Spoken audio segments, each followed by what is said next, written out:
नमस्कार स्टूडेंट्स, कैसे हैं आप सब लोग।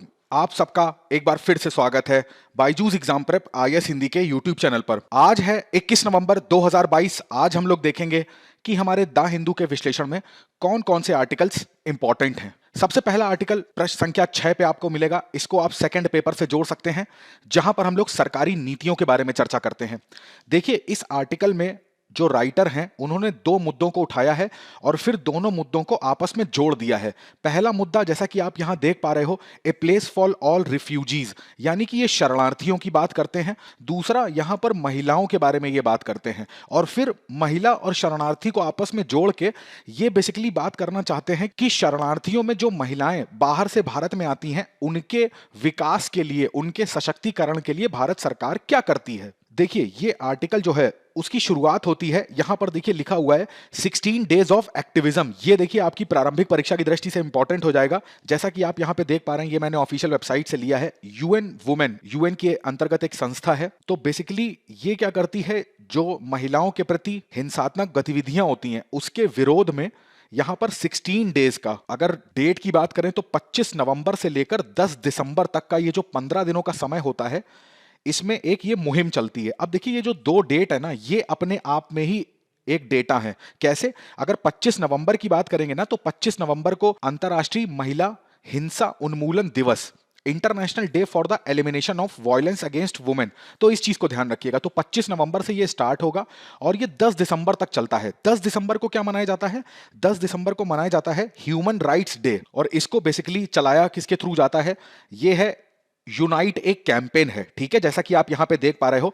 अब जो यूनाइट कैंपेन है ना, इसके बारे में जान लीजिए कि दुनिया भर में जो सरकारें होती हैं, ठीक है, जो सिविल सोसाइटी है, महिला संगठन, युवा वर्ग, प्राइवेट सेक्टर, मीडिया और खुद यूनाइटेड नेशंस, ये सारी संस्थाएं मिलके जो यूनाइट कैंपेन है इसको चलाती हैं। बेसिकली इस कैंपेन में यही करा जाता है कि अवेयरनेस, यानी कि जो भी हिंसाएं होती हैं महिलाओं के अगेंस्ट में, उसके प्रति जागरूकता फैलाना, उसको रोकने के लिए जो भी नॉलेज है वो शेयर करना। अगर इस वर्ष की बात करें 2022 में, तो इसकी थीम क्या है ये भी याद रखिएगा। ये भी आपसे प्रारंभिक परीक्षा में पूछा जा सकता है।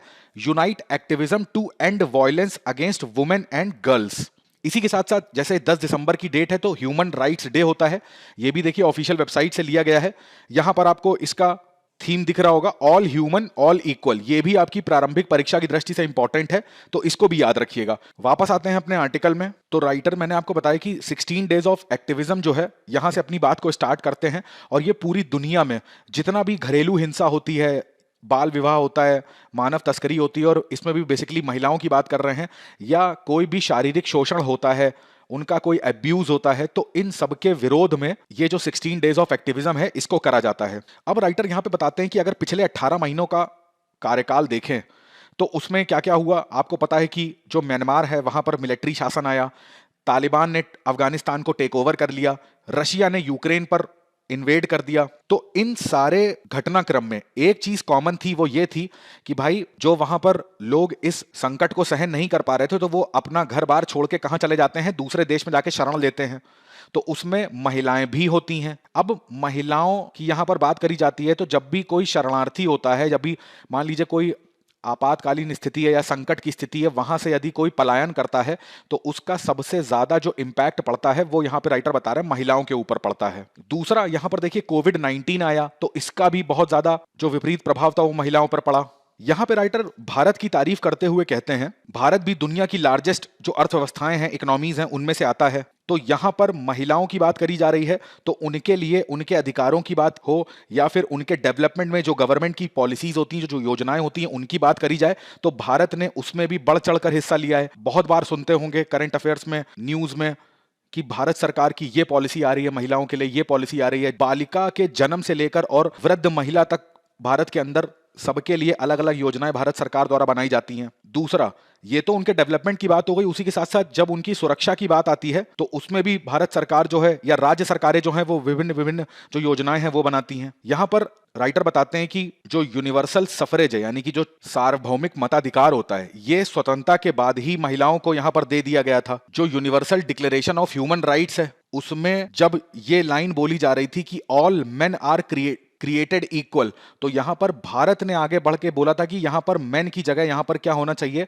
ये पुरुषों के बारे में यहाँ पर बात नहीं होनी चाहिए, यहाँ पर मानव जाति के बारे में बात होनी चाहिए, यानी कि ह्यूमन बींग्स का जो शब्द होना चाहिए कि वो आर क्रिएटेड इक्वल। दूसरा, जो एक कन्वेंशन है, convention of the elimination of forms of discrimination against women, तो इसको भी भारत सरकार के द्वारा रेटिफाई करा गया है। भारत के अंदर जो महिलाएं हैं आपको देखने को मिलेगा, चाहे वो पॉलिटिक्स हो, साइंस हो, बिजनेस हो, मेडिसिन हो, स्पोर्ट हो या एग्रीकल्चर हो, इन सब श्रेणियों में, इन सब क्षेत्रों में महिलाओं ने बढ़ चढ़कर हिस्सा लिया है और अपनी जो काबिलियत है उसको प्रूफ किया है। हर फील्ड में आपको यहां पर उदाहरण मिल जाएंगे महिलाओं के, वो आप यहां पर मेंशन कर सकते हैं अगर ये मेंस आंसर राइटिंग में ऐसा कुछ लिखने को आ रहा है। इसी के साथ साथ केवल इन सेक्टर की बात नहीं हो रही, यहां पर आर्म्ड फोर्सेस की भी बात हो रही है, तो उसमें कमांडर्स जैसी पोस्ट पे 2020 से जो महिलाएं हैं उनका भी उदाहरण लिया जा सकता है। इसी के साथ साथ राइटर बताते हैं कि यूएन की जो पीस कीपिंग फोर्सेस हैं उसमें सबसे बड़ा दल अगर महिलाओं की फोर्स का करेंगे तो वो भारत की तरफ से जाता है, तो ये भी एक हमारे लिए बहुत गर्व की बात है।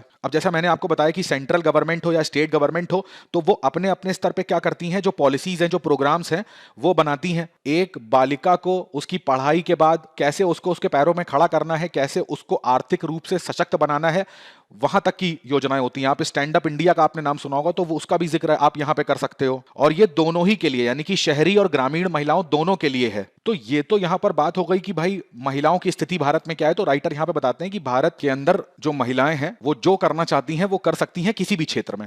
अब यहां पर दूसरा खंड इसका आता है। एक तो देखिए इस आर्टिकल का एक खंड तो ये हो गया, अब हम लोग दूसरे खंड में बात करेंगे जहां पर हम लोग शरणार्थियों की बात करेंगे, तो ये इसका दूसरा खंड है। यहां पर राइटर बताते हैं कि भारत की अगर बात करें तो 2 लाख के आसपास रिफ्यूजी जो हैं वो इंडिया में रहते हैं। इसमें से कम हाफ यानी कि 50% की अगर बात कर लो उतनी महिलाएं हैं। तो ये जो महिलाएं हैं इनको राइटर 2 पार्ट में वर्गीकृत करते हैं। एक वो जिन्होंने भारत सरकार में रजिस्टर्ड करा रखा है, जैसे जो श्रीलंका से आई हुई हैं, ठीक है। रजिस्ट्रेशन का मतलब है कि भारत सरकार के पास उन्होंने अपना पंजीकरण करा रखा है, तो उनके पास भारत सरकार द्वारा दिया गया आधार कार्ड, पैन कार्ड, ये सब के द्वारा भारत सरकार उनको प्रमाणित करती है। तो जब उस महिला के पास, जो शरणार्थी थी भारत में जिसने शरण ली आके, उसके पास भारत सरकार ने आधार कार्ड और पैन कार्ड दे रखा है, तो भारत सरकार के द्वारा जितनी भी आर्थिक सुख सुविधाएं होती हैं, ठीक है, जितनी भी आर्थिक योजनाएं होती हैं, जो वेलफेयर स्कीम्स होती हैं, उनके अंतर्गत उसको हर प्रकार का लाभ यहां पे भारत सरकार के द्वारा मिलता है।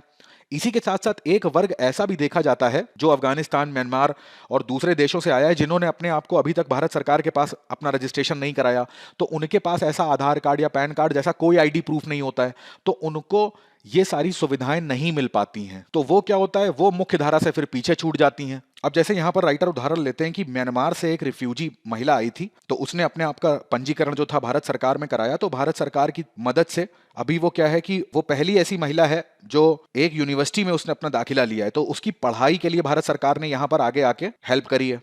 और इसी तरीके से बहुत सारे ऐसे भी लोग हैं जिनको कई सारे राष्ट्रीय योजनाओं के तहत भारत सरकार ने हेल्प करी है और उन्होंने भारत सरकार का धन्यवाद भी यहां पे करा है। ये चीजें यहां पर दिखाती हैं कि भारत सरकार जो है वो कितना कमिटेड है इस चीज को लेके कि जेंडर इक्वालिटी होनी चाहिए, यानी कि लैंगिक समानता होनी चाहिए। अभी जैसे जो हम लोगों ने कन्वेंशन का यहां पर नाम सुना था, तो उस कन्वेंशन को भी आप देख लीजिए, ये भी यूएन वुमेन के अंडर में आता है। तो अब यहां पर क्या था कि इसको 1979 में जो यूएन की जनरल असेंबली है उसके द्वारा यहां पर अडॉप्ट किया गया था। तो ये भी क्या बोलता है, ये डिस्क्रिमिनेशन अगेंस्ट वुमेन जो होता है, यानी कि महिला के प्रति जो हम लोग भेदभाव करते हैं, बेसिकली ये उसको परिभाषित करता है कि ये भेदभाव क्या होता है। तो इस कन्वेंशन में साफ साफ लिखा हुआ है कि principle of equality of main and women, ये सिद्धांत देता है पुरुष और महिला की समानता का, और ये सारे डिस्क्रिमिनेटरी लॉज यानी कि जितने भी विभेदकारी नियम होते हैं उन सबको समाप्त करने की बात करता है। यहां पर ये वुमेन्स को इंश्योर करता है इक्वल एक्सेस, यानी कि जितनी भी अपॉर्चुनिटीज होती हैं, जितने भी अवसर होते हैं, तो अगर यदि पुरुष को वो अवसर मिलते हैं तो महिलाओं को भी वो अवसर मिलने चाहिए, चाहे वो राइट टू वोट हो या इलेक्शन में खड़े होने की बात हो, एजुकेशन की बात हो, स्वास्थ्य की बात हो, रोजगार की बात हो। इसमें आप हमारे जो डीपीएसपी में लिखा हुआ है कि समान कार्य के लिए समान वेतन, उसको भी मेंशन कर सकते हो। अब ये सारे पॉइंट थे जो मैंने आपको अभी समझाए, तो मैंने आपको ये लिख भी दिए हैं जिससे आपको उस पूरे आर्टिकल का ना एक समरी मिल जाएगी। अगला आर्टिकल आपको प्रश्न संख्या 6 पे मिलेगा, इसको आप थर्ड पेपर से जोड़ सकते हैं, जहां पर हम लोग आर्थिक विकास की बात करते हैं। ये आर्टिकल देखिए रंग राजन जी के द्वारा लिखा हुआ है, तो ये फॉर्मर गवर्नर रहे हैं आरबीआई के, तो ये हमारे लिए थोड़ा सा इंपॉर्टेंट हो जाता है जानना कि क्या इनके विचार हैं एक भारत की जो आर्थिक यात्रा रही है 1947 या उससे भी पहले से लेकर 2022 तक, तो उसके बारे में ये अपने कुछ विचार यहाँ पे प्रस्तुत करते हैं। तो इसमें से हमें मुख्य उत्तर परीक्षा के लिए जो डेटा मिलेगा वो मैं आपको बताता हूं। यहां पर राइटर बताते हैं कि देखिए 2047 तक, अब आपको पता है कि हमारे प्रधानमंत्री के द्वारा ये घोषणा करी गई थी कि 2047 तक भारत क्या हो जाएगा, एक विकसित देश में कन्वर्ट हो जाएगा, और 2047 तक हमारे आजादी को 100 साल भी पूरे हो जाएंगे। तो क्या हम 2047 तक एक विकसित अर्थव्यवस्था कहलाएंगे? उसके लिए यहां पर राइटर बताते हैं कि विकसित अर्थव्यवस्था या विकसित देश होने का एक ये क्राइटेरिया होता है कि प्रति व्यक्ति जो आय होती है ना, $13,000 के बराबर इतनी तो मिनिमम होनी चाहिए। दूसरा यहां पर राइटर बताते हैं कि देखिए जब ब्रिटिश यहां पर रूल करते थे तो 20वीं शताब्दी यानी कि ये 19वीं की बात करेंगे तो 1900 से लेकर यानी कि 1947 तक उन्होंने राज किया। हालांकि इसके पहले थे, मगर यहां पर 20वीं शताब्दी की बात हो रही है तो हम इसको लेके चलेंगे कि पूर्वार्ध में जो भारत की आर्थिक प्रगति थी ना, वो इतनी अच्छी थी नहीं। ऐसा राइटर बताते हैं कि जनसंख्या में तो इतना ज्यादा यहां पर बढ़ोतरी हो रही थी, परंतु प्रति व्यक्ति आय में देखिए 0.06% की केवल वृद्धि हो रही थी। तो ये बहुत ज्यादा निराशजनक एक वृद्धि थी। उस टाइम पे अगर बात करी जाए तो भारत की अर्थव्यवस्था को एक पुश देने के लिए ना कुछ पॉलिसीज अपनाई गई थी, और सब उसमें से नंबर एक पॉलिसी ये थी कि बचत और निवेश में वृद्धि करी जाए। और देखिए ये वृद्धि कैसे हो सकती है? ये वृद्धि ऐसे हो सकती है कि हम जो अपना आयात है उसको थोड़ा सा कम करें। यानी कि अगर आज की डेट में बात करें तो जिसको बोलते हैं आत्मनिर्भर भारत, तो हम चीजों को यहां पर खुद से डेवलप करें तो हमें बाहर से मंगाना नहीं पड़ेगा। तो हम क्या कर पाएंगे? बचत कर पाएंगे, और जब हम बचत कर पाएंगे तभी हम निवेश भी कर पाएंगे। अब हमें कोई फ्लाईओवर बनाना है, कोई रेलवे का पुल बनाना है, कोई हॉस्पिटल बनाना है, तो उसमें हमें निवेश करना है। तो निवेश हम तभी करेंगे जब हम बचत कर पाएंगे। अदरवाइज क्या है, हमारा जो घाटा है वो बढ़ता जाएगा, क्योंकि आप जितना ज्यादा उधार लेते रहेंगे तो घाटा बढ़ेगा। दूसरा यहां पर पॉलिसी बनाई गई थी कि राज्य को ना इंटरफेयर करना चाहिए। जो भी कंपनीज होती हैं तो वो राज्य के अंडर में आएंगी तो राज्य उनको अच्छे से उसके लिए नियम बना सकता है। ये देखिए आयात प्रतिस्थापन वाली जो बात थी वो यही थी कि हमें निर्यात पे ज्यादा फोकस करना चाहिए ना कि आयात पर। परंतु जब ये सारी नीतियां बनाई गई ना तो उससे भी इतना कोई फायदा मिला नहीं, और तब भी देखा गया कि 1970 के आसपास आते आते जो हमने ये पॉलिसीज चुनी थी तो इसमें क्या करना पड़ा है, हमको अमेंडमेंट करना पड़ा, संशोधन करना पड़ा, क्योंकि इससे इतना लाभ हुआ नहीं। राइटर यहां पे बताते हैं कि चाइना का एग्जाम्पल आप लेके देखो यहां पर। तो चाइना ने, जैसे हम लोग के यहां 1991 में, अब जैसे यहां पर आप देख पा रहे हो राज्य का हस्तक्षेप है, यानी हर कंपनी के ऊपर राज्य का कंट्रोल है। राज्य डिसाइड कर रहा है कि कोई कंपनी कितना व्यापार करेगी, कैसे व्यापार करेगी। परंतु जब एलपीजी जो रिफॉर्म्स थे वो 1991 के बाद भारतीय अर्थव्यवस्था में आए, और भारतीय अर्थव्यवस्था जो थी वो एक ओपन इकोनॉमी की तरह हुई, यानी कि जो मुक्त स्पर्धा की बात करते हैं, मुक्त बाजार की बात करते हैं। परंतु ये चीज चाइना में हमसे बहुत साल पहले आ चुकी थी, तो उसी का जिक्र यहां पर राइटर कर रहे हैं। तो 1970 के बाद हमें पता चल गया कि जो हमने ये पॉलिसीज बनाई थी ना तो वो इतनी अच्छी थी नहीं। फिर हमने क्या सोचा, हमने ये सोचा कि भाई हम कुछ यहां पर, जैसे बात करी जा रही संशोधन की, तो पहला संशोधन तो इन्होंने ये करा कि जो लाइसेंस होता है, जो परमिट होता है उद्योगों को, अभी कोई व्यक्ति उद्योग खोलना चाहता है, कोई कंपनी लगाना चाहता है, तो उसको जो लाइसेंस लेना पड़ता है ना, उसमें थोड़ा सा कॉम्प्लेक्सिटी को हटाओ। 50 जगह उसको साइन कराने जाना पड़ता है, तो वो क्या सोचता है कि भाई हटाओ, हम अपना कहीं नौकरी कर लेंगे।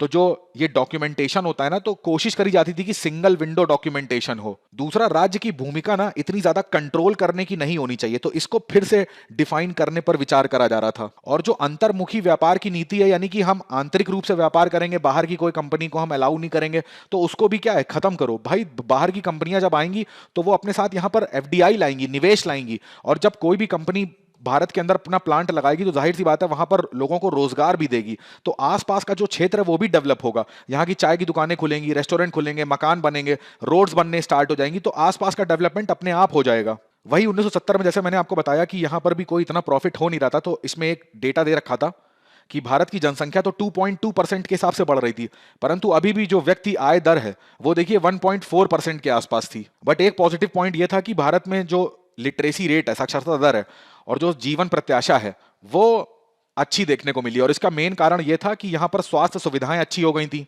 अब पहले क्या होता था, मैंने आपको बताया कि यहां पर आयात प्रतिस्थापन की बात क्यों करी जा रही है, क्योंकि हम मैक्सिमम सामान बाहर से मंगा रहे हैं। खाद्यान्न भी हम बाहर से मंगाते थे, यूएसए से, आपको पता होगा। उसके बाद क्या हुआ, हमने जब आत्मनिर्भर बनने का सोचा तो उसमें, अगर जब भी खाद्यान्न की बात करेंगे तो उसमें हरित क्रांति की बात ना हो, ऐसा तो हो नहीं सकता। तो हरित क्रांति के बाद हम खाद्यान्न में तो कम से कम आत्मनिर्भर बने ही। इसी के साथ साथ एक तो कृषि हो गया, दूसरा स्टील इंडस्ट्री की बात करें, मशीनरी की बात करें, तो इनके उत्पादन में भी धीरे धीरे क्या हुआ, हमारे पास जैसे जैसे हम टेक्नोलॉजी सीखते चले गए तो हम और ज्यादा बेटर होते चले गए। फिर यहाँ राइटर बताते हैं कि देखिए ये तो हो गई कि अर्ली स्ट्रेटजी, यानी कि शुरुआत में हमारा अर्थव्यवस्था का जो ग्राफ था वो किस तरीके से चल रहा था। यहाँ पर राइटर बताते हैं कि 2001 से लेकर 2012-13 तक हमारी जीडीपी में जो ग्रोथ हुई थी वो 7.4% की हुई थी, और ये बहुत अच्छी ग्रोथ मानी जाती थी। उसके बाद से अगर 13 से फिर 20 की बात करें तो 6.7% की हुई थी। तो सबसे अगर बेस्ट परफॉर्मेंस की बात करें तो 5 से 10 तक हुई थी, जब हम लोग 8% की ग्रोथ यहाँ पर देखी गई थी। और ये वही टाइम था जब 2008-9 में आपको पता है कि जो आर्थिक संकट आया था, वैश्विक संकट, ग्लोबल क्राइसिस जो हुआ था, उस टाइम पे भारत जो है वो 8.8% की ग्रोथ रेट शो कर रहा था। इसी टाइम पर भारत के अंदर इन्वेस्टमेंट भी खूब मात्रा में आ रहा था। 40% जो था इन्वेस्टमेंट देखा गया यहाँ पे। अब यहाँ पर राइटर बताते हैं कि जिस तरीके से कोविड-19 आया तो आपको पता है लॉकडाउन लगा था, तो अर्थव्यवस्था पे बहुत ज्यादा उसका असर पड़ा। अब रशिया यूक्रेन वॉर हुआ तो सप्लाई चेन बाधित हो गई, आपूर्ति श्रृंखलाएं बाधित हो गई, तो हर चीज महंगी हो गई, तो उसका भी अर्थव्यवस्था पे विपरीत असर पड़ा। बट इन दोनों स्थितियों के बाद अब इंडिया कैसे अपना फ्यूचर जो है वो और अच्छा डेवलप कर सकता है। यहां पे राइटर बता रहे हैं जो हम लोगों ने 2047 तक का टारगेट लिया है ना, उसको उस तक पहुंचने के लिए हमको करना क्या पड़ेगा, नेक्स्ट 2 डिकेड यानी कि आने वाले 20 वर्षों में 7% का ग्रोथ हर वर्ष इंडिया को रखना पड़ेगा अपनी अर्थव्यवस्था के अंदर, तब जाके हम एक विकसित देश 2047 तक बन पाएंगे। उसी के साथ साथ देखिए राइटर यहां पे बताते हैं जो ग्रॉस फिक्स्ड कैपिटल फॉर्मेशन होता है। अब इसका मतलब क्या होता है, देखिए ये अर्थव्यवस्था का टॉपिक आ गया।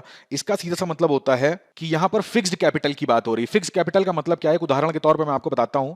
जैसे मान लीजिए आप इन्वेस्ट करते हैं, कैपिटल का मतलब क्या हो जाता है, पूंजी में इन्वेस्ट करना है, आपको पूंजीगत वस्तुओं पे इन्वेस्ट करना है। तो यदि आप इन्वेस्ट करते हैं किसी मशीन पर, ठीक है, कोई आपने मशीन खरीदी, अब जो मशीन होती है उसमें कोई उत्पाद बनेगा, उत्पाद बन के वो बाजार में जाएगा तो उससे आपकी कमाई होगी, तो इसको बोलते हैं फिक्स्ड कैपिटल फॉर्मेशन, यानी कि जो स्थिर पूंजी होती है वैसी चीजें।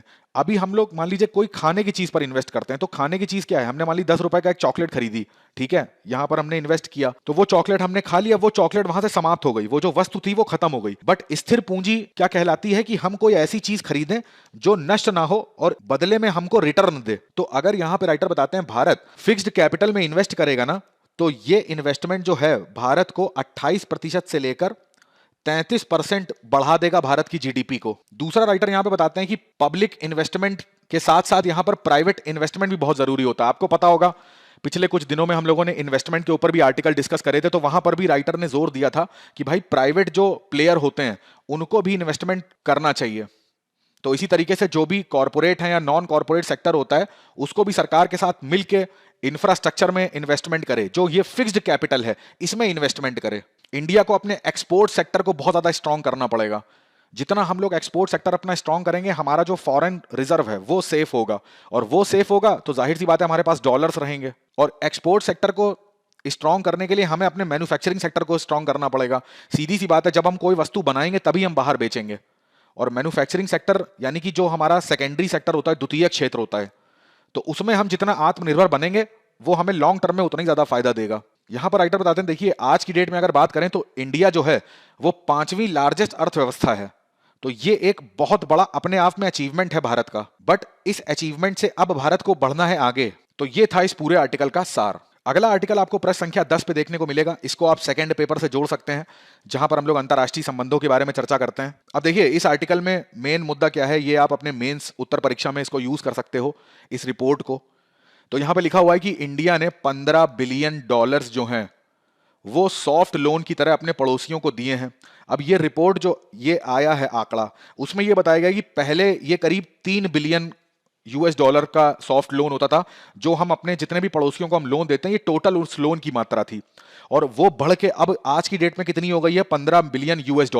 ये साफ साफ दिखाता है कि भाई इंडिया की जो सॉफ्ट पावर है वो कितनी ज्यादा क्या हो रही है, बढ़ रही है। चलिए कमेंट करके मेरे को बताइए सॉफ्ट पावर और हार्ड पावर में डिफरेंस क्या होता है, ठीक है, और कोशिश करिएगा कि इसका उदाहरण लेके बताइएगा, कि एक दो उदाहरण सॉफ्ट पावर के लेके बताइएगा। अब ये तो बात हो गई यहां पे फैक्ट की। इसी आर्टिकल में एक और प्रारंभिक परीक्षा की दृष्टि से इंपॉर्टेंट टॉपिक निकला है, पूर्वोत्तर स्वाभिमान उत्सव, ठीक है, ये चीज याद रखिएगा, ये आपसे प्रारंभिक परीक्षा में पूछ सकते हैं, स्टेट पीसेस वगैरह में भी ऐसे प्रश्न आ जाते हैं।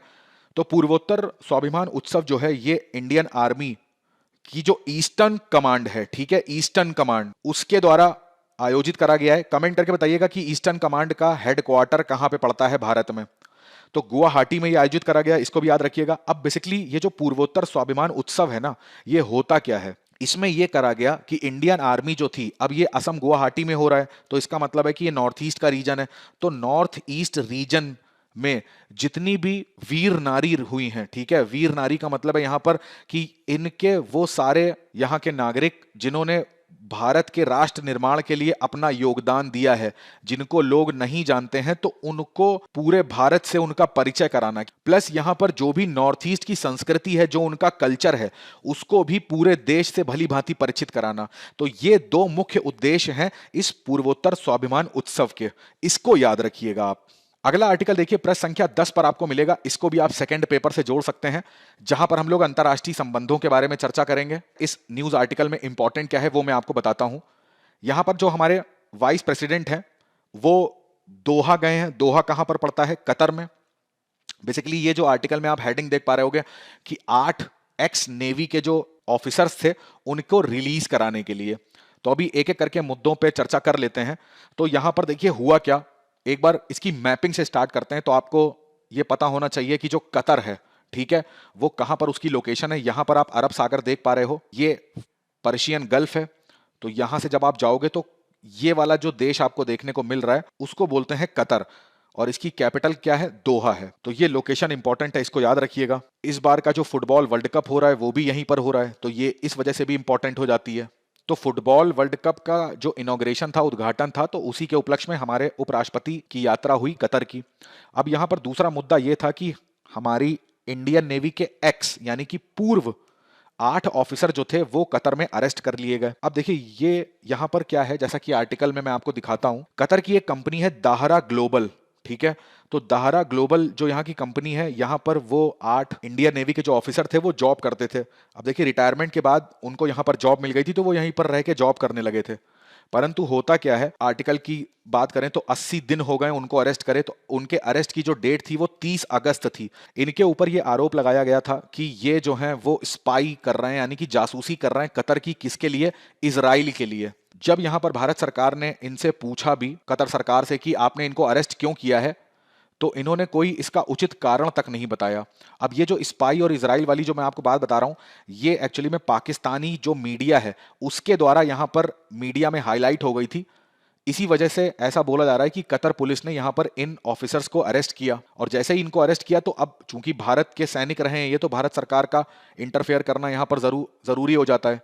तो उस उपलक्ष्य में भी यहां पर जो हमारे उपराष्ट्रपति हैं वो कतर की सरकार से यहां पर बात करेंगे। तो ये तो दो मुद्दे हैं, याद रखिएगा। पहला तो वर्ल्ड कप वाला, और दूसरा इंडियन नेवी के जो 8 एक्स सोल्जर्स थे उनको अरेस्ट करा गया। यहां पर देखिए जब कतर की बात आई है तो एक बार भारत और कतर के क्या संबंध रहे हैं उसको भी एक बार देख लेते हैं। तो आर्थिक संबंध की अगर बात करें तो कतर की दृष्टि से जो भारत है वो चौथा सबसे बड़ा इनका निर्यातक समझा जाता है, इस चीज को याद रखिएगा। बैंकिंग क्षेत्र यहां पर इंपॉर्टेंट है। अगर निर्यात की बात करेंगे तो यहां पर एलएनजी हो गया, एलपीजी, रसायन, पेट्रोकेमिकल्स, तो ये सारी चीजें कतर के द्वारा यहां पर आती हैं। भारत से क्या चीजें कतर पे जाती हैं, तो अनाज, तांबा, लोहा, इस्पात, सब्जियां, प्लास्टिक, तो ये पॉइंट्स भी आपको याद रखने हैं। ऊर्जा के क्षेत्र में देखिए एलएनजी की जहां पर बात करते हैं तो उसका सबसे बड़ा आपूर्तिकर्ता जो भारत को है वो कतर है। 70% भारत की जो एलएनजी है वो कहां से आती है, कतर से ही आती है, तो इस चीज को भी याद रखिएगा। इसी के साथ साथ अगर डिफेंस के सेक्टर की बात करेंगे ना, तो सबसे मोस्ट इंपॉर्टेंट जैर अल बहर, ये भारत और कतर की जो नेवी है उसके बीच में एक द्विपक्षीय नौसेना अभ्यास है। केवल दोनों ही सेनाएं आपस में एक्सरसाइज करती हैं। तो इतने सारे संबंध होने के बावजूद, चाहे वो आर्थिक संबंध हो, ऊर्जा के क्षेत्र में सहयोग हो, यहां तक कि कोविड 19 में भी बात करें तो कोविड 19 में जो भारत से जितने लोग कतर में रह के जॉब करते हैं ना, तो उनके लिए कतर ने अच्छा अरेंजमेंट किया था। तो भारत सरकार ने उसके लिए भी धन्यवाद दिया था कतर को। तो इतने संबंध होने के बावजूद भी जो कतर सरकार है उसने 8 एक्स नेवी ऑफिसर्स को यहां पर अरेस्ट कर लिया, और बिना किसी रीजन को बताए। खैर, हालांकि अब वाइस प्रेसिडेंट यहां पर गए हैं तो वो क्या बात होती है तो उसके बारे में बाद में पता चलेगा। तो अभी के लिए ये जो आर्टिकल था उसका जो मेन समरी थी वो मैंने आपको बता दी। अगला आर्टिकल आपको पृष्ठ संख्या 8 पे देखने को मिलेगा। इसको आप सेकंड पेपर से जोड़ सकते हैं, जहां पर हम लोग शासन व्यवस्था और सरकारी नीति की बात करते हैं। देखिए डेटा प्रोटेक्शन बिल के ऊपर हम लोग बहुत बार चर्चा कर चुके हैं। अब यहां पर फिर से आया है कि 2022 में नया जो एक ड्राफ्ट होता है इस बिल का वो सरकार ने पेश किया है, और पेश करने के बाद अभी बेसिकली यहां पर ओपन कर दिया गया है। लोगों के द्वारा यहां पर कमेंट्स मांगे गए हैं कि आप यहां पर आके कमेंट करिए, आपको ये प्रावधान कैसा लग रहा है या फिर इसमें कोई चेंजमेंट चाहते हैं। तो ये बेसिकली अभी एक तरीके का ड्राफ्ट है। तो जब ये बिल बन जाएगा और उसके बाद जब ये एक्ट बन जाएगा तब हमारे लिए मोस्ट इंपॉर्टेंट हो जाएगा। खैर, अभी के लिए इस आर्टिकल में क्या क्या मुद्दे हैं वो हम लोग देख लेते हैं। तो जैसा कि आपको पता है, अगर डेटा प्रोटेक्शन बिल की बात करते भी हैं तो अभी आपने पढ़ा होगा, अगस्त महीने की न्यूज़ थी कि जो पहले का डेटा प्रोटेक्शन बिल आया था उसको सरकार ने अपना जो ड्राफ्ट लाए थे उसको भी वापस ले लिया था। देखिए, अगर इसकी हिस्ट्री की बात करें ना तो हिस्ट्री इसकी शुरुआत होती है 2012 से। 2012 में आपको पता होगा एक समिति थी, एपी शाह समिति, ठीक है, इसका नाम याद रखिएगा। एपी शाह समिति आई थी ना, तो इनको एक जिम्मेदारी दी गई थी कि देश में प्राइवेसी जो होती है, यानी कि जो गोपनीयता होती है, इसके बारे में आप स्टडी करिए और कैसे हम लोगों की प्राइवेसी या फिर जो सरकार होती है उसकी प्राइवेसी को बढ़ा सकते हैं, इस पे आप अपनी रिपोर्ट दीजिए। इसके बाद 2018 में मोस्ट इंपॉर्टेंट BN श्रीकृष्ण समिति का निर्माण किया गया था। अब ये हमारे लिए बहुत ज्यादा इंपॉर्टेंट हो जाती है, क्यों? क्योंकि इसका कनेक्शन डायरेक्ट डेटा से था, यानी कि जो डेटा की प्राइवेसी होती है ना, ये समिति उससे जुड़ी हुई थी। तो इन्होंने स्टडी करी और 2019 में अपने जो अनुशंसाएं थी वो सरकार को सौंपी। तो सरकार ने इन्हीं अनुशंसा के आधार पर 2019 में एक बिल बनाया था। तो 2019 में सरकार ने जो बिल बनाया था उसमें काफी सारी चीजें तो इस समिति की उठाई थी, मगर कुछ चीजें इन समिति के अगेंस्ट में भी सरकार ने यहां पे रखी थी। बाद में बहुत ज्यादा उस बिल को लेके इतनी ज्यादा प्रॉब्लम्स होने लग गई थी, तो उसको सरकार ने क्या कर दिया, वो लोकसभा में पेश भी हुआ था, परंतु लोकसभा में पेश होने के बाद वो क्या करा गया, एक जो संयुक्त संसदीय समिति होती है इसको दे दिया गया। अब उस समिति को जब अध्ययन करने को दिया गया तो सरकार ने बोला कि अब ये समिति इस बिल पे अच्छे से अध्ययन करेगी और फिर जब ये समिति हमको बताएगी उसके बाद हम लोग ये बिल क्या करेंगे, वापस से लाएंगे। तो अब यहां पर बिल वापस लाया गया है, परंतु ये अभी ड्राफ्ट है और इसको जनता के लिए ओपन कर दिया गया है कि आप अपने सुझाव इस पर दें। तो अगर मैं इसके मुख्य मुख्य पॉइंट की बात करूं तो यहां पर ये जो नया बिल आया है ना, इसमें क्या क्या पॉइंट सरकार ने ऐड करे हैं तो उस पर एक बार चर्चा कर लेते हैं। जैसे होता क्या है, यहां पर एक चीज इसमें याद रखिएगा, इसमें बार बार एक वर्ड यूज हो रहा है, डेटा प्रिंसिपल। ठीक है, बहुत ध्यान से सुनिएगा, बहुत कंफ्यूजिंग है ये सब शब्द। व्यक्ति है, ठीक है, उसको डेटा प्रिंसिपल कहा जा रहा है, यानी कि एक व्यक्ति, इंडिविजुअल जो होता है उसको शब्द यूज करा गया है डेटा प्रिंसिपल। फ्यूडिशरी एक वर्ड यहां पर यूज करा जाएगा, फ्यूडिशरी। तो इसका मतलब क्या होता है कि इसका मतलब है एक वो संस्था जो अपने अंदर डेटा को स्टोर रखती है। जैसे बात करी जाती है फेसबुक की, व्हाट्सएप की, तो ये सब किस में आते हैं, फिड्यूशरी में आते हैं। अमेजॉन हो गया, जोमेटो हो गया, तो ये भी आपका डेटा स्टोर रखते हैं। बट यहां पर सोशल नेटवर्किंग की जो साइट है इसमें आप क्या करते हो, आप अपना अकाउंट बनाते समय बहुत सारी डेटा आप देते हो, ठीक है, अपना नाम, आईडी, अपनी उम्र और अपने बारे में सारी चीजें बताते हो, आप की राजनीतिक विचारधारा क्या है, आप किस धर्म से हो, वो सारी चीजें। तो ये जो आपकी व्यक्तिगत इंफॉर्मेशन ज्यादा मात्रा में इन सब सोशल नेटवर्किंग साइट पे स्टोर रहती, तो इनको बेसिकली फ्यूडिशरी बोला जा रहा है। तो एक हो गया डेटा प्रिंसिपल, एक हो गया फ्यूडिशरी। अब देखिए ध्यान से, पहला यहां पर सरकार ने एक सुझाव ये दिया है, अब मैं सुझाव वर्ड यूज करूंगा क्योंकि ये अभी ड्राफ्ट है, ठीक है। तो कोई भी कंपनी जो होती है ना, वो किसी व्यक्ति का जो पर्सनल डेटा है उसको अपने पास रखती है। अब यहां पर आप पूछोगे पर्सनल डेटा क्या होता है, तो उसके बारे में थोड़ा सा जान लेते हैं। देखिए, जो डेटा होता है, तो 2019 का जो विधेयक था उसमें डेटा 3 टाइप का होता था। पहला डेटा होता है व्यक्तिगत डेटा। व्यक्तिगत डेटा की जब बात करते हैं ना, जैसे हमारा जो नाम है, हमारे घर का पता, वो सब व्यक्तिगत डेटा में आ जाता है। हमारी उम्र।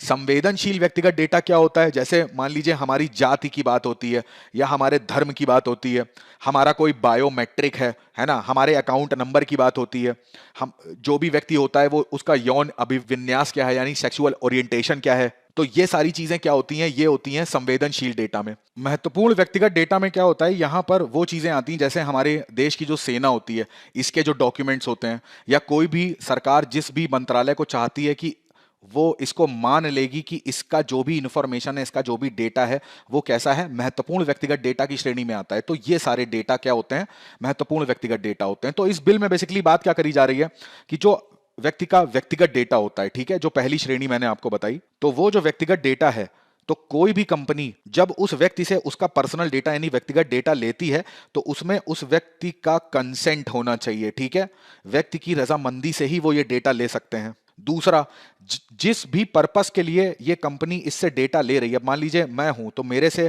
यदि कोई मेरा नाम, मेरी आयु, मेरे घर का पता, ये सब कोई कंपनी मांगती है, तो वो मांगेगी तो उसका कारण बताएगी भाई वो क्यों मांग रही है। तो ये केवल जो हमको कारण बताएगी उसी कारण के लिए इसका उपयोग हो सकता है। ऐसा नहीं हो आपने हमसे एक कारण बोल के हमारा डेटा लिया था और फिर कारण बी, कारण सी के लिए आप यूज करने लग गए। तीसरा, जब ये कंपनी जो होती है ना, ये जब हमसे हमारा कोई व्यक्तिगत डेटा लेती हैं, तो ऐसा नहीं हो सकता कि ये व्यक्तिगत डेटा ये हमेशा के लिए अपने पास रखेंगी, नहीं। इसकी एक टाइम लिमिट होगी। वो टाइम लिमिट क्या होगी? जैसे मान लीजिए किसी कंपनी ने मेरा नाम, मेरी आयु, मेरे घर का पता लिया, उसे कोई काम था, ठीक है, मैंने उसको दे दिया। अब जब वो उसका कार्य खत्म हो जाएगा ना, तो इस डेटा को इनको डिलीट करना पड़ेगा। हमारे डेटा का जो भी ऑथराइजेशन होगा वो उस कंपनी के अंदर ही होना चाहिए। ऐसा नहीं हो कि हमने जिस कंपनी को, एक्स कंपनी को हमने अपना डेटा दे रखा है और एक्स कंपनी से कोई अनऑथराइज्ड व्यक्ति उस डेटा को यूज कर रहा है। अगर हमारे डेटा के साथ कोई भी छेड़खानी होती है, कोई भी उसके साथ दुरुपयोग होता है, तो जिस कंपनी के पास हमारा डेटा है वही इसके लिए जिम्मेदार होगी। ये मोस्ट इंपॉर्टेंट पॉइंट है। अब यहां पर गवर्नमेंट ऑफ इंडिया ने क्या करा है कि एक शक्ति अपने पास रखी है, कि वो शक्ति ये है कि ये गवर्नमेंट ऑफ इंडिया जो है ये डिसाइड करेंगी, तो भारत के भौगोलिक क्षेत्र के अंदर से जो डेटा है वो यदि कोई कंपनी बाहर ले जाना चाहती है या फिर भारत के अंदर ही वो उस डेटा को कहां पे स्टोर करना चाहती है, तो इसकी पावर गवर्नमेंट ऑफ इंडिया के पास रहेगी। एक यहां पर बात करी जा रही है किस चीज की? जो डेटा प्रोटेक्शन बोर्ड है वो यहां पर बनाया जाएगा। अब ये डेटा प्रोटेक्शन बोर्ड जो है ये काम क्या करेगा? बेसिकली यहां पर जैसे लोगों की जो कंप्लेन होगी, किसी भी व्यक्ति की अगर कोई सूचना के साथ गलत होता है तो वो कोई कंप्लेन करता है, तो ये पूरा बोर्ड बनेगा, ठीक है। अब ये कंप्लेन को अगर सही पाता है तो ये फाइन भी लगाएगा, दंड भी लगाएगा उस कंपनी को। 6 टाइप की यहां पर पेनाल्टी जो होती है उसको यहां पर वर्गीकृत करा गया है। 500 करोड़ की भी पेनाल्टी है, 200 करोड़ की भी पेनाल्टी है। ये हमारे लिए उतनी इंपॉर्टेंट नहीं है अभी। कोई भी बेसिकली कंपनी है, उसको किसी भी व्यक्ति का डेटा रखना है तो उसका मैंने आपको बताया कंसेंट बहुत ज्यादा आवश्यक है।